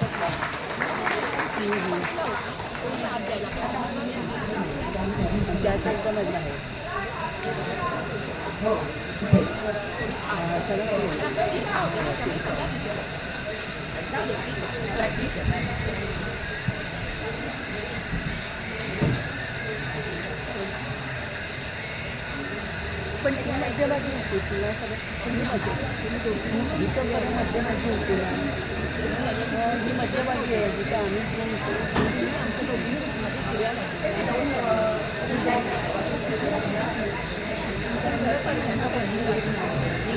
महिला दिन म्हणून आपण सर्व एकत्र जमलो आहोत. आपल्या सगळ्यांचा सध्याचा जीवनक्रम आपल्याला माहीतच आहे, पण आपल्या आजी आणि पणजीच्या वेळी जीवनशैली कशी होती याचा विचार केला तर आखीव रेखीव दिनक्रम आपल्या नजरेत येतो. अतिशय कष्टाची आणि अंग मेहनतीची कामं करून त्या हे सगळं जीवन व्यतीत करत होत्या. म्हणजे बघा, पहाटे 4:30 ते 6 वाजेपर्यंत लवकर उठून अंगण झाडणं, सडा घालणं, रांगोळी काढणे, विहिरीवरून किंवा ओढ्यावरून पाणी आणणं, लाकूड किंवा गोऱ्या वापरून चूल पेटवणे, 6 ते 10 मध्ये नाश्ता, दुपारच्या जेवणाची तयारी, मग कांडण करणं, दळण करणं, धान्य निवडणं, भांडी घासणे, कपडे धुणे, लहान मुलांची काळजी घेणं, जनावरांना चारा पाणी देणं, 10 ते 2 मध्ये शेतातील कामं, मग पेरणी, कापणी, तण काढणं इत्यादी कामं त्या करीत असत. आणि कुटुंबाच्या मंडळीतली जेवणाची व्यवस्थाही त्या करीत असत. धान्य वाळवणं, पापड लोणची इत्यादी साठवणीची कामं त्या करत असत. आणि संध्याकाळी 4 ते 7 पुन्हा पाणी भरणं, नदी किंवा विहिरीवरून जनावरांची देखभाल करणं, संध्याकाळचे जेवण, दिवा लावणं, देवपूजा वगैरे. आणि रात्री 8 नंतर मात्र कुटुंबासोबत जेवण, मग शिवणकाम, विणकाम, घरगुती कामं काही असतील तर मात्र लवकर झोपत असत. त्या काळात यंत्रसामुग्री नसल्यामुळे बहुतेक कामे हातानेच करावी लागत. त्यामुळे दिवस खूप श्रमाचा असायचा. त्यातल्या काही कामांची झलक आता आपण पाहणार आहोत. आणि थोडा वेळ का होईना पण त्या काळात आपण जाणार आहोत. आता कार्यक्रमाला सुरुवात करायच्या आधी एक सांगते, यात भाग घेणारे कलाकार आहेत पूर्वा लेले, सीमा बहुतुले, स्नेहा राहुलकर, सीमा बोरवळकर आणि मी सुविद्या पुरोहित. पहिलं उठल्यावरती करदर्शन. सकाळी उठल्यावरती तळहाताचं दर्शन घेणं ही एक जुनी भारतीय परंपरा असून त्यामुळे दिवसाची सुरुवात सकारात्मक ऊर्जा आणि दैवी आशीर्वादाने होते अशी मान्यता आहे. हाताच्या अग्रभागी लक्ष्मी, मध्यभागी सरस्वती आणि मूळ भागात भगवान विष्णू म्हणजे गोविंद वास करतात असं मानलं जातं, ज्यामुळे संपत्ती, बुद्धी आणि यश प्राप्त होतं. सकाळी उठल्याबरोबर लांबची वस्तू न पाहता हात पाहिल्यामुळे डोळ्यांवर ताण येत नाही हा समज. डोळ्यांवर हात फिरवतो तेव्हा आपसुकच 30 पेक्षा अधिक पॉइंट्सवरती दाब पडतो, जे ॲक्युप्रेशर ब्रेकफास्ट म्हणून कार्य करते. कराग्रे वसते लक्ष्मी, करमध्ये सरस्वती, करमूले तु गोविन्दं प्रभाते करदर्शनं प्रभाते करदर्शनम्. समुद्र वसने देवी या मंत्राची रचना प्रज्ञा अन्नम यांनी केलेली आहे. हा पृथ्वी मातेला उद्देशून रचलेला एक अत्यंत पवित्र आणि लोकप्रिय संस्कृत श्लोक आहे. हा श्लोक मुख्यतः सकाळी उठल्यावर जमिनीवर पाऊल ठेवण्यापूर्वी पृथ्वी मातेची क्षमा मागण्यासाठी आणि कृतज्ञता व्यक्त करण्यासाठी म्हटला जातो. हा श्लोक पृथ्वीला देवी, विष्णूची पत्नी आणि निसर्गाचं प्रतीक मानून नमन करते. सकाळी उठल्यावर ती पहिलं पाऊल धरणी मातेवरती टाकताना रोजच्या क्रियाकल्पांमुळे होणाऱ्या त्रासाबद्दल तिची क्षमा मागणे हा या मागचा हेतू आहे. लहानपणापासूनच क्षमा मागायला शिकवणं म्हणजे पाहिजे. निसर्गातील संसाधनांपासून आदर व्यक्त करणे हा यामागील हेतू. समुद्रवसने देवी पर्वतस्तनमण्डले विष्णुपत्नी नमस्तुभ्यं पादस्पर्शं क्षमस्व मे पादस्पर्शं क्षमस्व मे. भूपाळी ही पहाटेच्या वेळी म्हणजे प्रभातकाली देवाला निद्रेतून उठवण्यासाठी म्हटली जाणारी हे एक पारंपरिक भक्तिगीत आहे. भूप रागावर आधारित आहे. सूर्योदयापूर्वी ईश्वराला जागृत करणं आणि आशीर्वाद घेणं हा उद्देश असतो. त्यात भक्तिभाव आणि शांत रस असतो. भूपाळी फक्त गाणं नसून ती महाराष्ट्राच्या सांस्कृतिक परंपरेतील एक पवित्र पहाट आहे. उठा उठा हो सकळीक वाचे स्मरावा गजमुख रिद्धी सिद्धीचा नायक सुखदायक भक्तासी. अंगी शेंदुराची उटी माथा शोभतसे किरटी केशर कस्तुरी ललाटी हार कंठी साजिरा. कानी कुंडलाची प्रभा चंद्र सूर्य जैसे नभा. माझी नागबंदी शोभा स्मरता उभा जवळी तो. उठा उठा हो सकळीक वाचे स्मरावा गजमुख रिद्धी सिद्धीचा नायक सुखदायक भक्तासी.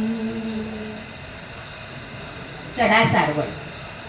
अंगणात शेणाचा सडा हे एक नैसर्गिक खत आहे.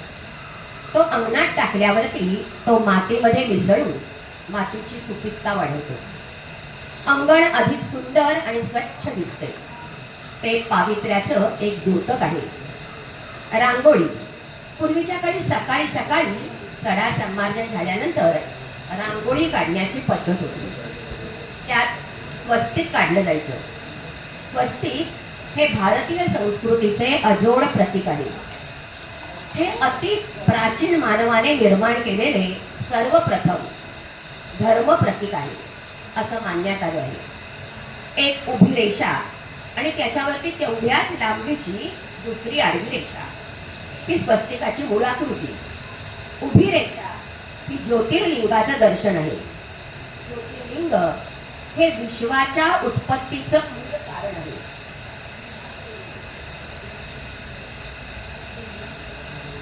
आडवी रेषा ही विश्वाचा विस्तार दाखवते. ईश्वराचे हे विश्व निर्माण केले आहे आणि देवानी स्वतःची शक्ती खर्च करून त्याचा विस्तार केला असा समज आहे.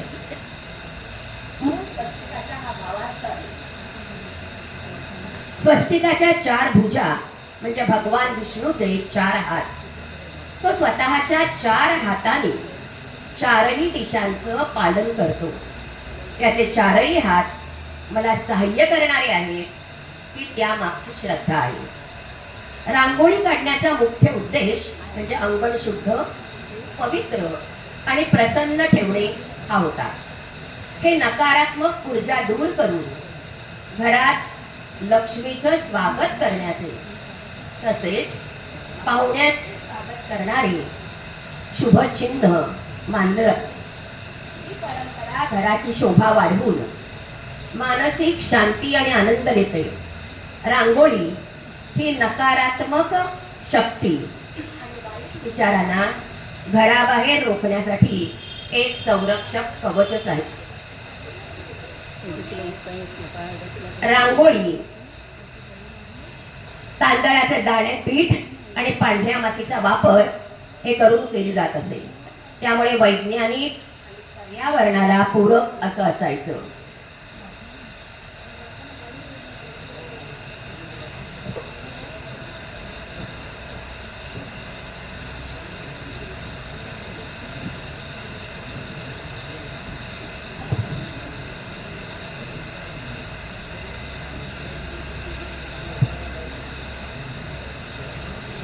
घनश्यामी सुंदरा घनश्यामी सुंदरा श्रीधरा अरुणोदय झाला उठिला घरी वनमाळी वनमाळी उठिला घरी वनमाळी उदया शरीर आला घनश्याम सुंदरा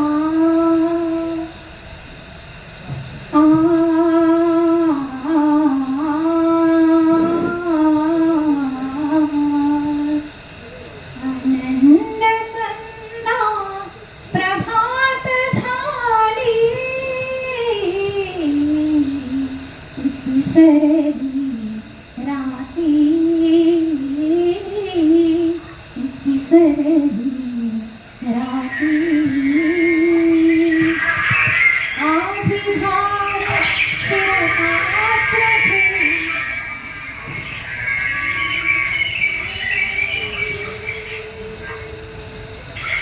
रक्षिताति वासुरी हरी धेनुस्तन पानाला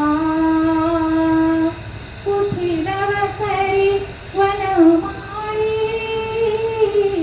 वनमाळी उठिलव करी वनमाळी उदया शरी आला घनश्याम सुंदरा सायंकाळी एके जगन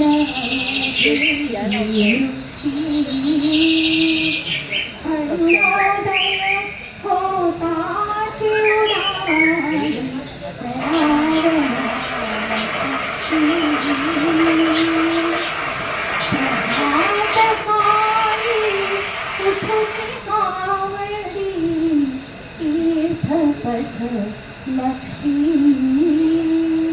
लक्ष्मी सदा समाजन गोपी कुंभगिरी कुक्षी यमुना जळासी जाती मुकुंदा यमुना जळासी जाती मुकुंदा दध्योदन भक्षी घनश्याम सुंदरा श्रीधरा अरुणोदय झाला.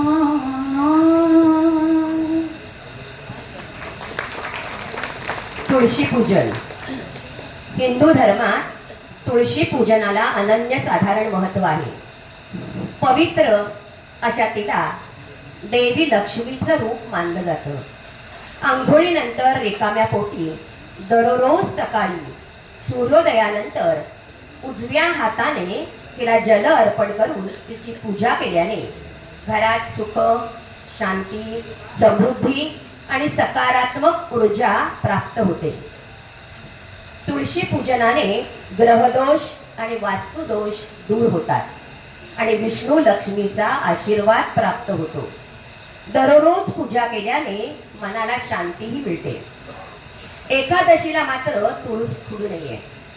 तुळशीला ओम तुळसी महाराणी की जय हे श्रद्धेने म्हणून तिच्या मुळांवर पाणी अर्पण केल्याने तुळशीची भरभराट होते आणि ती पर्यावरणालाही शुद्ध करते. पाणी अर्पण करताना म्हणायचा मंत्र, महाप्रसाद जननी सर्व सौभाग्यवर्धिनी आधी व्याधी हरी नित्यम तुलसी त्वाम नमोस्तुते. दररोज म्हणण्यासाठी साधी प्रार्थना आहे. वृंदायै तुलसी दैव्यै प्रियायै केशवस्य च विष्णु भक्ती प्रदे देवी सत्यम सत्यम नमो नमः. सकाळी उठोनी देवाचं नाव घ्यावं, धरणी मायेवरी मग पाऊल ठेवावं. सकाळी उठोनी नित्य उघडी ते दार, माझ्या ग दर्शनाला तुळस येवी गार.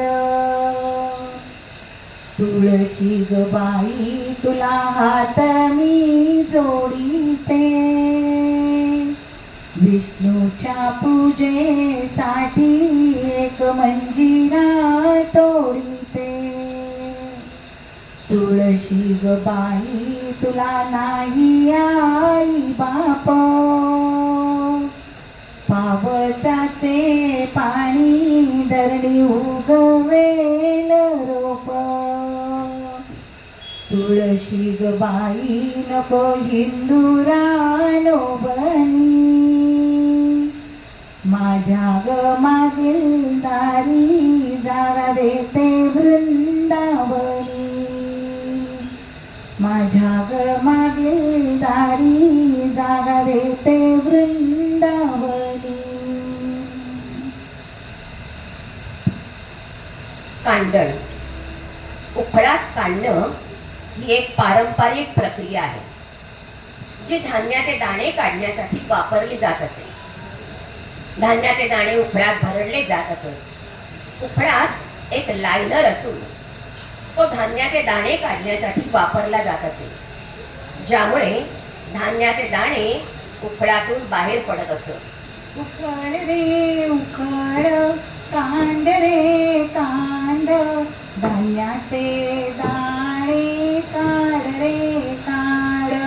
उखळ रे उखळ, कांड रे कांड, धान्याचे दाणे काढ रे काढ.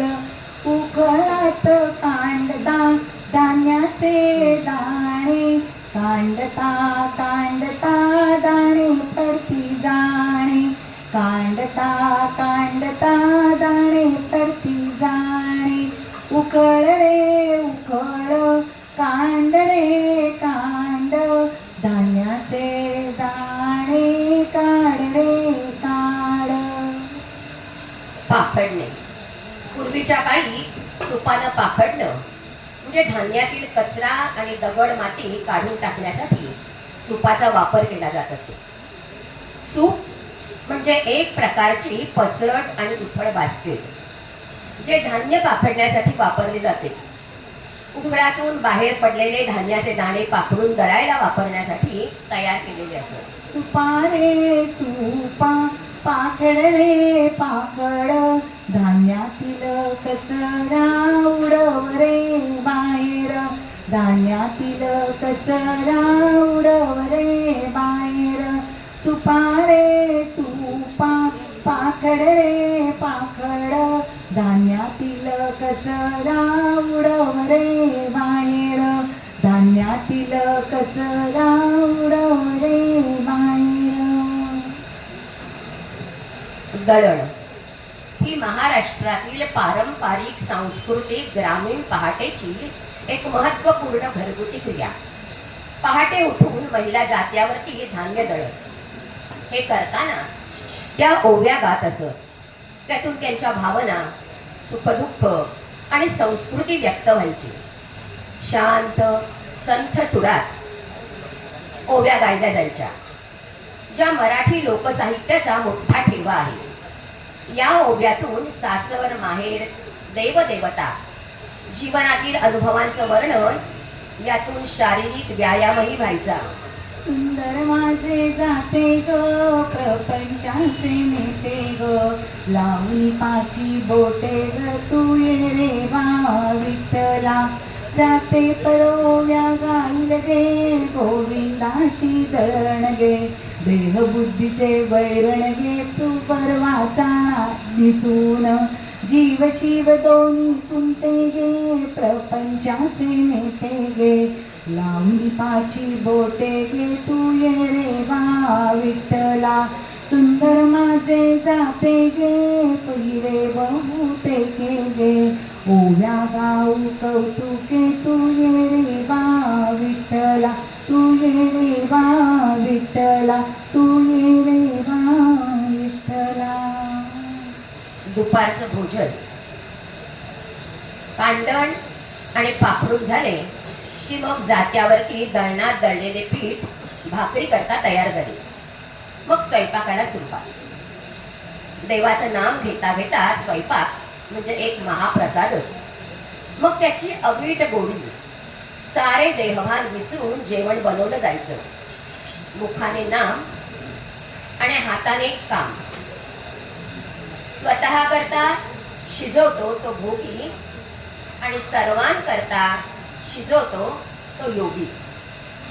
गाणे गात गात श्रम केले जातात आणि ते श्रमही वाटत नाही.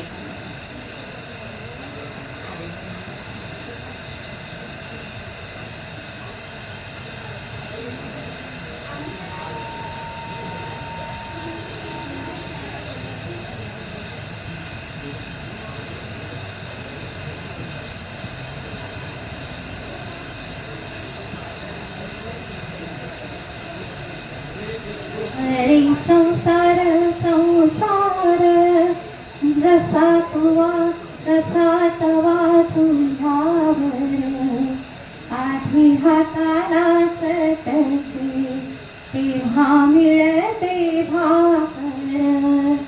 अरे संसार संसार, खोटा कधी म्हणून वावळाच्या कळसाला लोटा कधी म्हणून.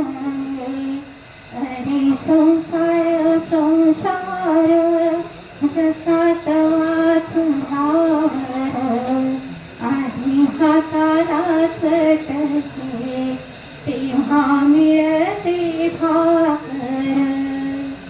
अरे संसार संसार, नाही रणण कुढण. रे संसार संसार, नाही रणण कुढण. हिऱ्या गळ्यातला हार म्हणून कोरे लोढण. अरे संसार संसार, जसा तवा चुन्यावर. आधी हाताला चटके तेव्हा मिळते भाकर. अरे संसार संसार, दोन जीवांचा विचार. अरे संसार संसार, दोन जीवांचा विचार. देत सुखाला नकार आणि दुःखाला होकार. अरे संसार संसार, जसा तवा चुन्यावर. आधी हाताला चटके तेव्हा मिळते भाकर. तिन्ही सांजा झाल्या. तुळशीपाशी दिवा आणि लक्ष्मीचं पूजन. तिन्ही सांजा झाल्या की तुळशीपाशी दिवा लावून तुळशी मातेला नमस्कार करतात. तुळशी समोर शक्यतो गाईच्या तुपाचा दिवा लावावा, नाहीच तर तिळाच्या तेलाचा दिवा लावावा. उदबत्ती लावण्याची ही प्रथा आहे. आणि तिला 3, 5 किंवा 7 अशा प्रदक्षिणा घालाव्यात. मात्र सायंकाळी तुळशीला स्पर्श करणं टाळावं. तुळशीजवळ दिवा म्हणजे लक्ष्मीला आव्हानच. झाल्या तिन्ही सांजा म्हणविते, लक्ष्मी बाईला घरामध्ये बोलाविते. झाल्या तिन्ही सांजा दिवा ओसरी बाईला, सानू बाळ माझी जोडी वासर गाईला. लक्ष्मी बाई आली उठत बसत, सानूल्या बाळाचा वाडाना पुसत. लक्ष्मी बाई आली दिवा लावू कोठे कोठे, सानूल्या बाळाचे चिरेबंदी वाडे मोठे. लक्ष्मी बाई आली ओसरीचा जोता चढे, सानूल बाळ माझं शाल टाकून पाया पडे.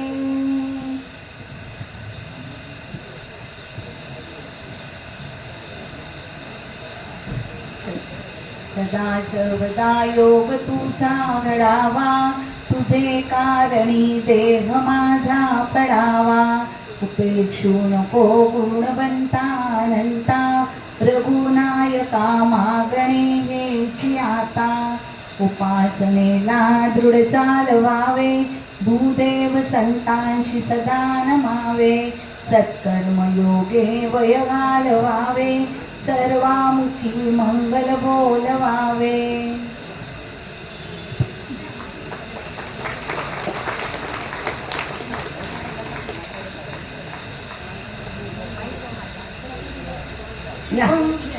शुभं करोतु कल्याणं, आरोग्यं धनसम्पदा. शत्रुबुद्धि विनाशाय दीपो ज्योति नमोस्तुते. दिव्या दीपत्कार, कानी कुंडले मोती हार. दिव्याला पाहून नमस्कार, तिळाचं तेल कापसाची भार. दिवा जळो मध्यांतरात, ये ग लक्ष्मी माझ्या घरात. तुला साजे बाई साजे, घरातील पिढा बाहेर जाऊ दे. बाहेरची लक्ष्मी घरात येऊ दे. घरच्या ज्ञाना मुलाबाळांना उदंड आयुष्य दे, उदंड आयुष्य दे, उदंड आयुष्य दे.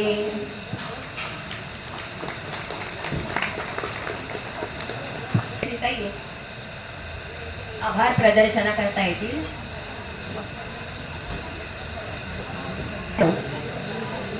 सर्वप्रथम आभार मानायचे ते आर्य चाणक्यनगर सहकारी संस्था फेडरेशन व सांस्कृतिक मंडळ यांचे. कारण त्यांनी आम्हाला हा खुला रंगमंच उपलब्ध करून दिला, वीज उपलब्ध करून दिली आणि खुर्च्या उपलब्ध करून दिल्या. आणि म्हणून आम्हाला हा रंगारंग कार्यक्रम हा स्टेजवर करण्याची प्रेरणा मिळाली. दुसरं म्हणजे की व्यासपीठाचे नेपथ्य, स्पॉटलाईट, पंखे यांची व्यवस्था करणारे दिवाकर हे नेहमी वेळेवर तत्परतेने येतात. सांगितलं की कुठलीही तक्रार न करता आदल्या दिवशीच त्यांनी पडदे पंखे आणून ठेवले आणि फार सुंदर व्यवस्था केली.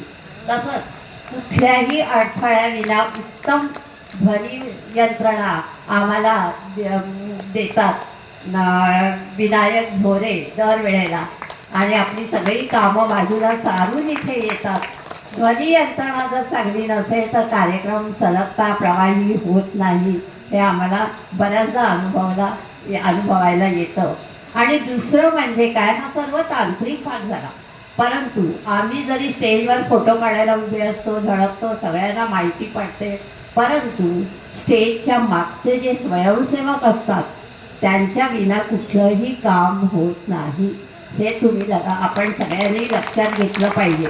मैदान साफ करायचं सकाळपासून, तो दिवाकर आला की उभं राहायचं. नंतर मग तिथे नोंदणी करणाऱ्या, स्वागत करणाऱ्या बायका बसलेल्या असतात आणि मग नंतर खानपानाची व्यवस्था पुरुष लोक करतात. नरवडे म्हणजे आमच्याकडचे पु ल देशपांडे म्हणतात तसं नारायण आहे. आणि ह्या सगळ्यांच्या सहकार्याशिवाय आम्ही आमचा कार्यक्रम करू शकत नाही असं स्टेजवर. आणि म्हणून या सगळ्यांचे आभार मी मानते. आणि काही लोकांचे राहिलेही असतील श्रेय द्यायचे, या सगळ्यांचे मी आभार, अगदी मनपूर्वक आभार मानते. त्याच्याशिवाय आम्ही हा कार्यक्रम करू शकतो. आणि विशेष म्हणजे आपले प्रेक्षक आज अगदी हजर राहिलेले आहेत, त्यामुळे त्यांचेही आभार. आणि आता पसायदानाने कार्यक्रमाची सांगता होईल.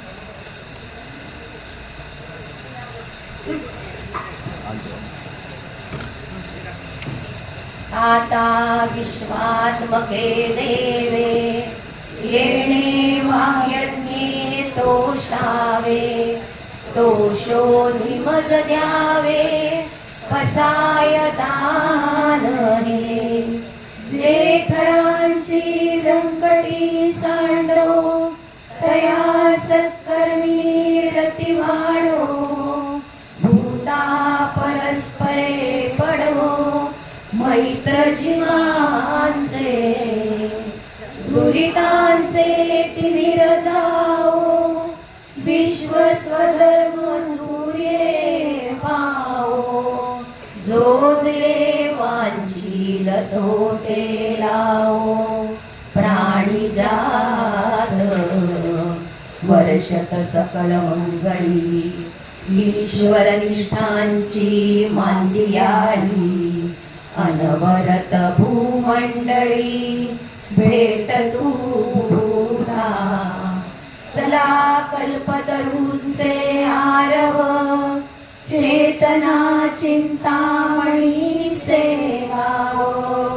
बोलते जे अर्णव पियुषांचे, चंद्रवेचे अलांचन मार्तंड जे तापहीन. ते सर्वाई सदा सज्जन सोय रे होतु. किंबहुना सर्वसुखी पूर्ण होनी तिनी लोकी. भजिजो आदि पुरुषी अखंडित, आणि ग्रंथोपजीविये विशेषी लोकीये. दृष्टादृष्ट विजये होवावे जी. येथ म्हणे श्री विश्वेश्वराहो, हा होईल दान पसाहो. येणे वरे ज्ञान देवो सुखिया झाला, सुखिया